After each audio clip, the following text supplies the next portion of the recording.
সংস্থা ঢাকা বিশ্ববিদ্যালয় শাখা।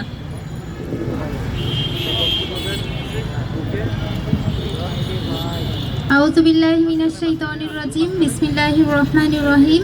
বাংলাদেশ ইসলামী ছাত্রী সংস্থার ঢাকা বিশ্ববিদ্যালয় শাখা কর্তৃক আয়োজিত মানববন্ধন ও বিক্ষোভ সমাবেশে উপস্থিত সম্মানিত সাংবাদিকবৃন্দ, সম্মানিত শ্রোতাবৃন্দ, সবাইকে আমার পক্ষ থেকে সালাম, আসসালামু আলাইকুম। আপনারা সবাই জানেন আমরা অত্যন্ত দুঃখ ভারাক্রান্ত হৃদয় নিয়ে আজকের এই বিক্ষোভ সমাবেশে উপস্থিত হয়েছি। আমরা চাইনি এমন কিছু বিষয় নিয়ে বিক্ষোভ হোক, মানববন্ধন হোক, কিন্তু দুর্ভাগ্যের বিষয় আমাদেরকে এখানে উপস্থিত হতে হয়েছে।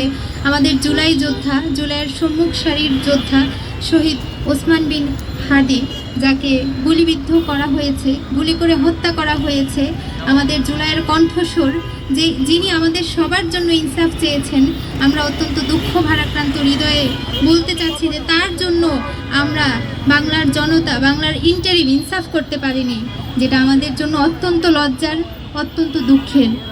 স্পষ্টভাবে এই মানববন্ধনে বলতে চাই, ইন্টারিমকে অবশ্যই শহীদ ওসমান হাদির বিচার করতে হবে, তাকে যিনি গুলিবদ্ধ করেছেন তার। আমরা ইন্টারিমের কাছে প্রশ্ন করতে চাই, খুনি শনাক্ত হয়ে গিয়েছে, খুনি আমাদের সামনে এসেছে, কিন্তু তাকে এখনো কেন গ্রেপ্তার করা হচ্ছে না? আমরা ইন্টারিমকে বলতে চাই, খুনি যদি প্রকৃতপক্ষেই দেশের বাহিরে থাকে তাহলে ইন্টারপোলের মাধ্যমে তাকে ধরে নিয়ে আসা হোক, তাকে প্রকাশ্যে শাস্তি দেওয়া হোক। এই ধরনের স্পর্ধা সে কিভাবে করেছে, হত্যার মদত তাকে কে দিয়েছে, অর্থ কে দিয়েছে, আমাদের সামনে তা স্পষ্ট করে প্রকাশ করতে হবে। আমাদের সামনে পুরো বিচারের রোডম্যাপ স্পষ্ট করে সামনে নিয়ে আসতে হবে। এবং আমরা ইন্টারিমকে বলতে চাই, আপনারা আজ পর্যন্ত বিচারের সুদৃশ্য কোনো বিষয় আমাদের সামনে উপস্থাপন করতে পারেননি। আপনারা আসলেই কি করছেন এই বিচার কার্যক্রম নিয়ে? আমরা দেখেছি যে ইনকিলাব মঞ্চের আহ্বানে বাংলার হাজার হাজার মানুষ শাহবাগে অবস্থান করেছিল, যার নতুন নাম ওসমান চত্বর। সেখানে অবস্থান করেছিল দিনভর, শিশু থেকে বৃদ্ধ পর্যন্ত সবাই অবস্থান করেছিল শুধুমাত্র একটি ইনসাফের দাবিতে। সেই ইনসাফ আপনারা এখনো পর্যন্ত কেন করতে পারছেন না? আমরা সুস্পষ্ট জবাব চাই। খুনি শনাক্ত হওয়ার পরও কেন তাকে গ্রেপ্তার করতে, তাকে শাস্তি দিতে এত সময় লেগে যাচ্ছে? কেন আমাদেরকে বারবার প্রতিবাদ করতে হচ্ছে?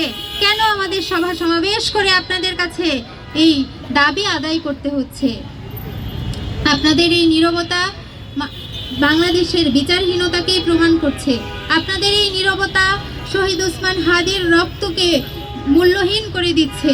আপনাদের এই বিচারহীনতা প্রমাণ করছে হাদি ও বাংলার কোটি কোটি মানুষের চোখের পানির কোনো মূল্য নেই, বরঞ্চ যারা হত্যাকাণ্ডের সাথে জড়িত তারাই বেশি মূল্যবান।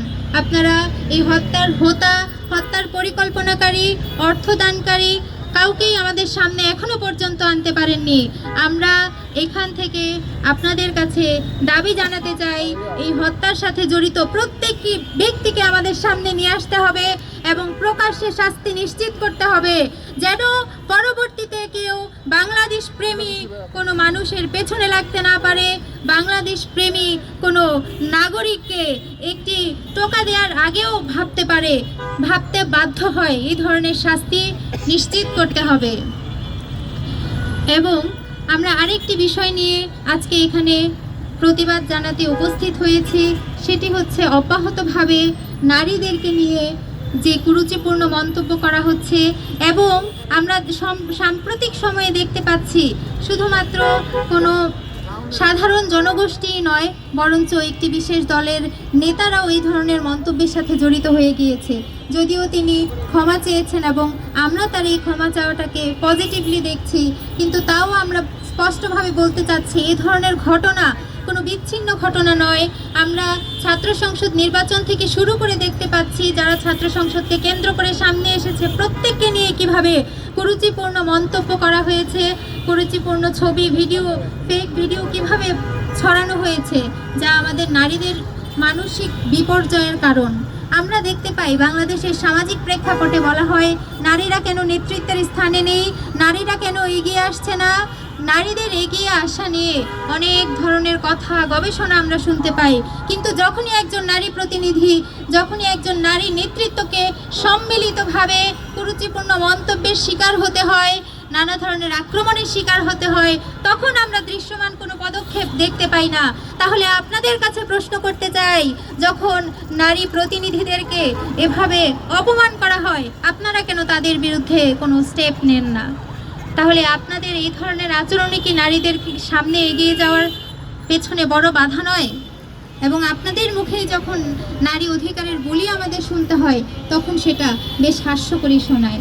আমরা বাংলাদেশ ইসলামী ছাত্রী সংস্থার ঢাকা বিশ্ববিদ্যালয় শাখা সুস্পষ্টভাবে বলতে চাই, নারীর পোশাক নিয়ে কোনো ধরনের অপমান তাকে করা যাবে না, নারীর ধর্মীয় বিশ্বাসে আঘাত হানা যাবে না, নারীর পোশাকের স্বাধীনতায় বাধা দেওয়া যাবে না, এবং হিজাবি নিকাবি যারা আছে তাদেরকে কোনো ধরনের অপমান করা যাবে না। হিজাব নিকাব শুধুমাত্র একখণ্ড পোশাকই নয়, বরঞ্চ মুসলিম নারীর সম্মানের সাথে, ধর্মীয় অনুভূতির সাথে অঙ্গাঅঙ্গিভাবে জড়িত। যখন হিজাব নিকাব নিয়ে কটূক্তি করা হয়, তখন আমাদের ধর্মীয় অনুভূতিতে তা তীব্রভাবে আঘাত হানে।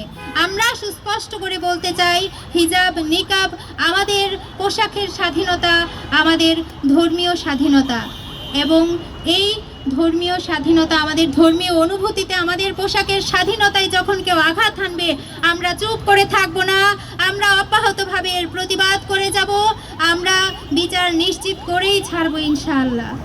সম্মানিত উপস্থিতিবৃন্দ, আমি আমার দাবি পেশের মাধ্যমে আজকের মানববন্ধন শেষ করতে চাই। আমাদের প্রথম দাবি হচ্ছে, নারীদেরকে নিয়ে যেভাবে অব্যাহতভাবে স্লাট শেমিং করা হচ্ছে, তাদের পোশাকের স্বাধীনতায়, ধর্মীয় অনুভূতিতে যেভাবে আঘাত করা হচ্ছে, এর প্রকাশ্য শাস্তি ইন্টারিমকে নিশ্চিত করতে হবে, এবং সংশ্লিষ্ট বিশ্ববিদ্যালয়, শিক্ষা প্রতিষ্ঠানের প্রশাসনের কাছে আহ্বান করতে চাই, আপনাদের শিক্ষার্থীরা যখন এই ধরনের মানহানিকর ঘটনার মুখোমুখি হচ্ছে, আপনারা কেন চুপ করে থাকছেন? আপনারা কেন আপনাদের শিক্ষার্থীদের পক্ষে দাঁড়াতে পারছেন না? আমরা বাংলাদেশের সর্বশ্রেণীর মানুষের কাছে আহ্বান করতে চাই, এই ধরনের অন্যায়ের বিরুদ্ধে সবাই কথা বলবেন। যাদের বিরুদ্ধে মানুষ নানা প্রকারের অন্যায় করে যাচ্ছে, তাদের পাশে দাঁড়াবেন। এবং আমরা ইন্টারিমের কাছে যে দাবিগুলো জানাচ্ছি, অবশ্যই শহীদ শরীফ ওসমান বিন হাদির হত্যাকাণ্ডের বিচারের সুস্পষ্ট রোডম্যাপ বাংলার জনগণের সামনে প্রকাশ করতে হবে। খুনি যদি দেশের বাইরে থাকে, ইন্টারপোলের মাধ্যমে তাকে গ্রেপ্তার করতে হবে, খুনির প্রকাশ্য শাস্তি নিশ্চিত করতে হবে, এবং খুনের সাথে জড়িত প্রত্যেকটি ব্যক্তিকে চিহ্নিত করে প্রকাশ্যে শাস্তি নিশ্চিত করতে হবে। আমরা আমাদের এই দাবি জানানোর মাধ্যমে বাংলাদেশ ইসলামী ছাত্রী সংস্থার ঢাকা বিশ্ববিদ্যালয় থেকে আয়োজিত এই মানববন্ধন এখানেই শেষ করছি। আসসালামু আলাইকুম।